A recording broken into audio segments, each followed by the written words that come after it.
home right now. If you missed that thrilling adventure, I think you should check that out. So I went to the UK recently, and by recently I mean 2 months ago. I was not stressed about how I would journal while I was over there, but I was, let's say, fixated on how I would do it. First, I'm going to walk you through my current journaling routine that I do while I'm at home. So as I said in my journaling video, I like to write the date, the time, the location, and whatever song is stuck in my head, and I do it with this pen from Kmart that is very old. It's nearly done and I'm scared for when it will be. So this is what a usual journaling spread looks like for me. I have my title, and then I have all my writing. In my routine, I do like to stick to morning pages. I know. I think the idea of morning pages can be used for good and for evil. If you don't know what I'm talking about, I'm referring to Julia Cameron's idea of morning pages that she wrote about in her book, The Artist's Way. It's the idea that every morning, the first thing you do, you wake up and you write 3 pages. I think this is really, really good for forming the habit. I also find when I'm journaling in the mornings and I don't feel like writing, if I give myself that goal of meeting those 3 pages, I actually get more out of myself. But I also do think it can be harmful in that if you're like not meeting the 3-page goal, then you can start like bullying yourself about it, which you shouldn't do. So yeah, morning pages is definitely a tool that you don't have to pick up, but you absolutely can if it is helpful to you. If you are coming to the page the right amount for you, then that is perfect and that's all you need. So yes, this is what my usual routine looks like. I have my Kmart pen, I have my Lamy Safari. I'm writing at the moment with Robert Oster Melbourne Tram Green that I got at the Melbourne Pen Show last year.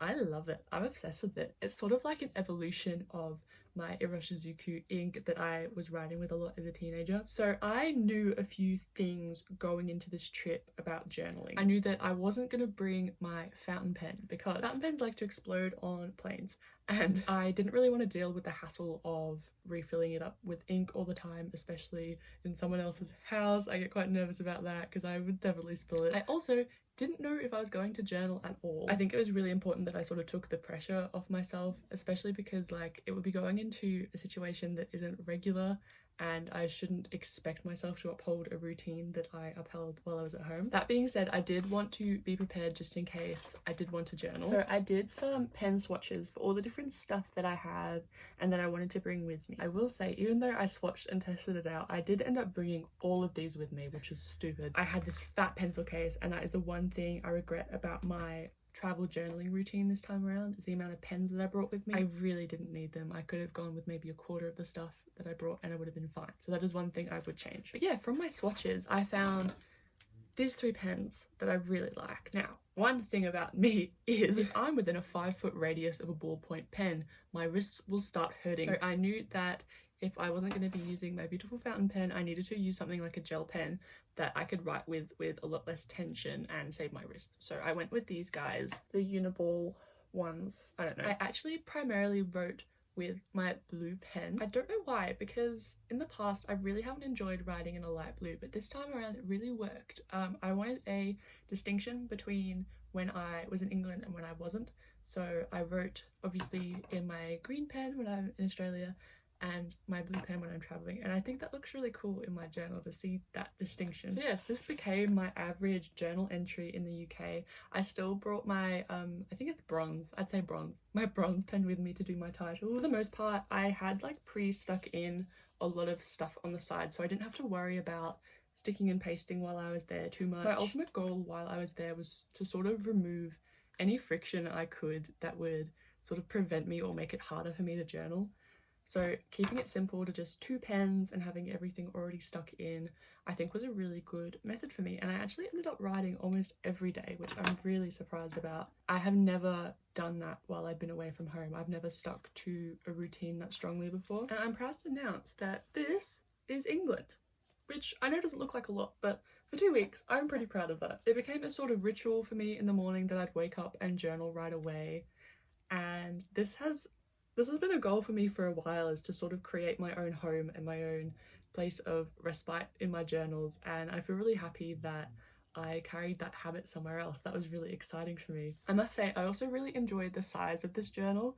I usually write in A4, but I got this for my birthday from my friend and I really liked it. I do sometimes get stressed in the back of my mind, like I need to finish this journal before I go away on holiday, or I need to make sure that I'm not going to finish a journal while I'm on holiday, stuff like that. But I really just tried to chill out this time. Like I just let myself go to England in the middle of a journal. I brought a spare one with me on the off chance that I'd finish it. And yeah, I think my relaxed approach to journaling actually helped me to journal more while I was away. So I guess in summary, my number one tip for journaling while you're on holiday or while you're away from home is to just make it as easy as you can. Just take the pressure off. It's not that deep. And yeah, if you don't journal, it doesn't matter. You're still gonna have been there. You're still gonna have the memories. And yeah, I think that's all I have to say about that. Moving on. So while I was in England, we also went to a shop called TK Maxx, which we do have in Australia. But I find there's just a more variety in England, especially in the journaling section, which I did not know they had at TK Maxx. So I set myself a budget of £20 because I knew that if I didn't, I would spend all of my money. I got myself a set of 0 mild liners. I'm so excited. I have wanted these for so long. I'm talking like prehistoric bullet journaling YouTube times. This is like a sidetrack, but I'm really proud of myself because I have finally found a bullet journaling method that works really well for me. I'll probably do a video about that soon. So yeah, I knew exactly how I wanted to set out my bullet journal for next year. I just didn't know what color scheme I wanted to do or how I wanted to do it.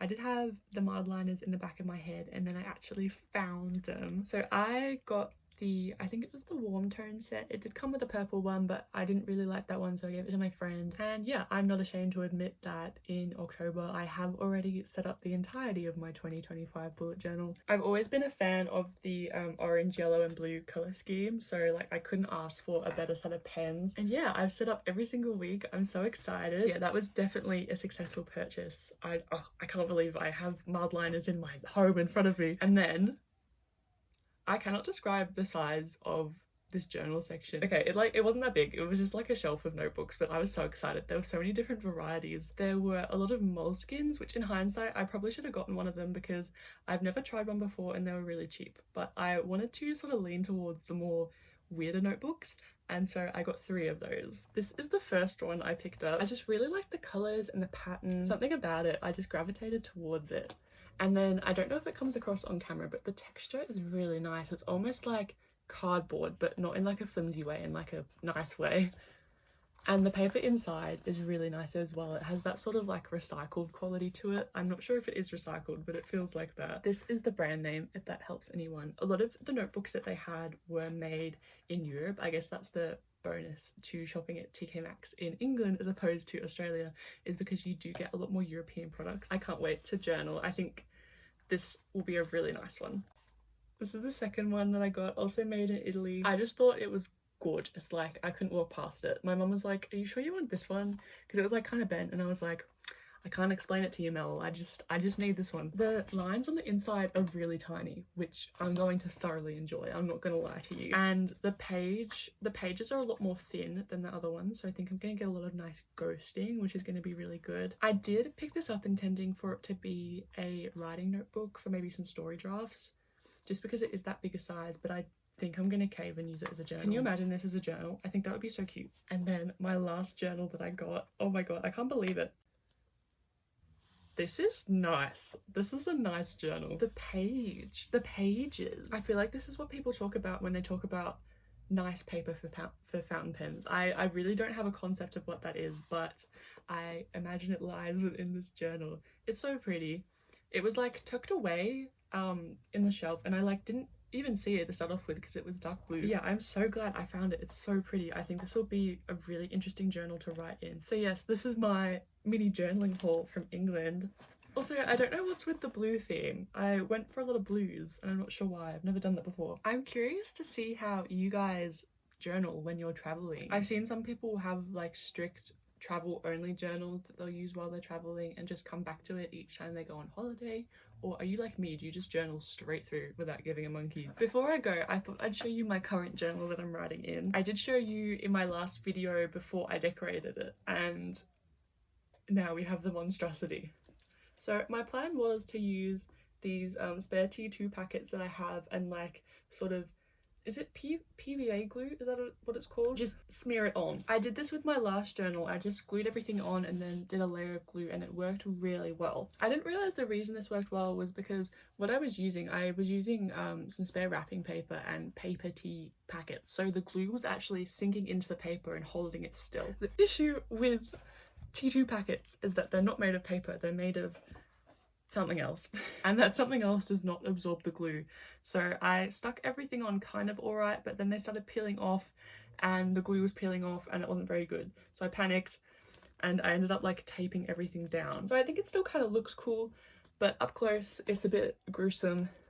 I also I'm not a fan of the plastic on the sides. So, I mean, it's a bit late now. I don't think I can try and salvage it without making it exponentially worse. So I'm just gonna live with it. I'm this far through. It's been like 2 weeks, so I'm doing well. I chose a big journal because I feel like I'm in quite a, I want to say stagnant part of my life. I think that's the right word. I feel like I'm coming to the end of a chapter, so I thought writing in a really big long journal would be good, just because this will take me at minimum 3 months to complete, and I'm sort of hoping that I'll be quite different by the end of it. So yeah, thank you guys so much for watching. I hope you enjoyed this mini travel journal video. It's kind of a mess, I didn't really know what to talk about. I also want to say a massive thank you to everyone who's been commenting recently. I see all of them, I try and respond to all of them, and they just like, they fill up my heart and I really appreciate it. So thank you so much. Thank you very much for watching, and I'll see you in the next one.